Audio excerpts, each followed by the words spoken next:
सोम प्रदोष व्रत कथा। प्रदोष व्रत अति मंगलकारी और शिव कृपा प्रदान करने वाला है। यह व्रत प्रत्येक महीने के कृष्ण व शुक्ल पक्ष की त्रयोदशी को रखा जाता है, इसलिए इसे वार के अनुसार पूजन करने का विधान शास्त्र सम्मत माना गया है। यदि इन तिथियों पर सोमवार हो तो उसे सोम प्रदोष व्रत कहते हैं।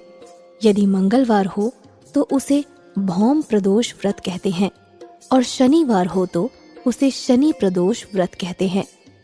सोम प्रदोष व्रत में भगवान शिव की पूजा करनी चाहिए। कहते हैं कि ऐसा मानने से भगवान शिव भक्त की सभी इच्छाएं पूर्ण करते हैं। प्रदोष व्रत में व्रत कथा का विशेष महत्व होता है। धार्मिक मान्यताओं के अनुसार प्रदोष व्रत के दिन व्रत कथा पढ़ने या सुनने से भगवान शंकर की विशेष कृपा प्राप्त होती है। आइए हम आपको बताते हैं सोम प्रदोष व्रत कथा के बारे में। सोम प्रदोष व्रत कथा। प्राचीन काल में एक गरीब पुजारी रहता था। उस पुजारी की मृत्यु के बाद उसकी विधवा पत्नी अपने भरण पोषण के लिए पुत्र को साथ लेकर भीख मांगती हुई शाम तक घर वापस आती थी। एक दिन ब्राह्मणी घर लौट रही थी तो उसे एक लड़का घायल अवस्था में कराहता हुआ मिला। ब्राह्मणी दयावश उसे अपने घर ले आई।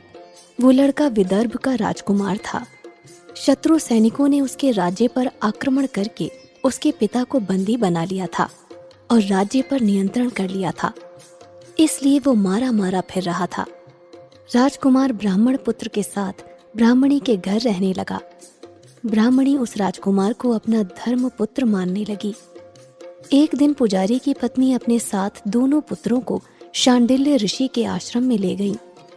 वहां उसने ऋषि से शिव जी के प्रदोष व्रत की कथा एवं विधि सुनी तथा घर जाकर अब वो भी प्रदोष व्रत करने लगी।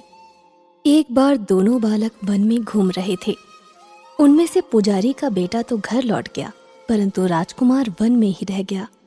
उस राजकुमार ने गंधर्व कन्याओं को क्रीड़ा करते हुए देखा तो उनसे बात करने लगा। उस कन्या का नाम अंशुमति था। उस दिन वो राजकुमार घर देरी से लौटा। राजकुमार दूसरे दिन फिर से उसी जगह पहुंचा जहां अंशुमति अपने माता पिता से बात कर रही थी। तभी अंशुमति के माता पिता ने उस राजकुमार को पहचान लिया तथा उससे कहा, आप तो विदर्भ नगर के राजकुमार हो ना? आपका नाम धर्मगुप्त है। अंशुमति के माता पिता को वो राजकुमार अपनी पुत्री के लिए वर के रूप में प्रिय लगा और उन्होंने कहा कि शिव जी की कृपा से हम अपनी पुत्री का विवाह आपसे करना चाहते हैं। क्या आप इस विवाह के लिए तैयार हैं? राजकुमार ने अपनी स्वीकृति दे दी तो उन दोनों का विवाह संपन्न हुआ। बाद में राजकुमार ने गंधर्व की विशाल सेना के साथ विदर्भ पर हमला किया और घमासान युद्ध कर विजय प्राप्त की तथा पत्नी के साथ राज्य करने लगा। वहां उस महल में वो पुजारी की पत्नी और पुत्र को आदर के साथ ले आया तथा साथ रखने लगा। पुजारी की पत्नी तथा पुत्र की सभी दुख व दरिद्रता दूर हो गई और वे सुख से अपना जीवन व्यतीत करने लगे। एक दिन अंशुमति ने राजकुमार से इन सभी बातों के पीछे का कारण और रहस्य पूछा। तब राजकुमार ने अंशुमति को अपने जीवन की पूरी कथा बताई और साथ ही प्रदोष व्रत का महत्व और व्रत से प्राप्त फल से भी अवगत कराया।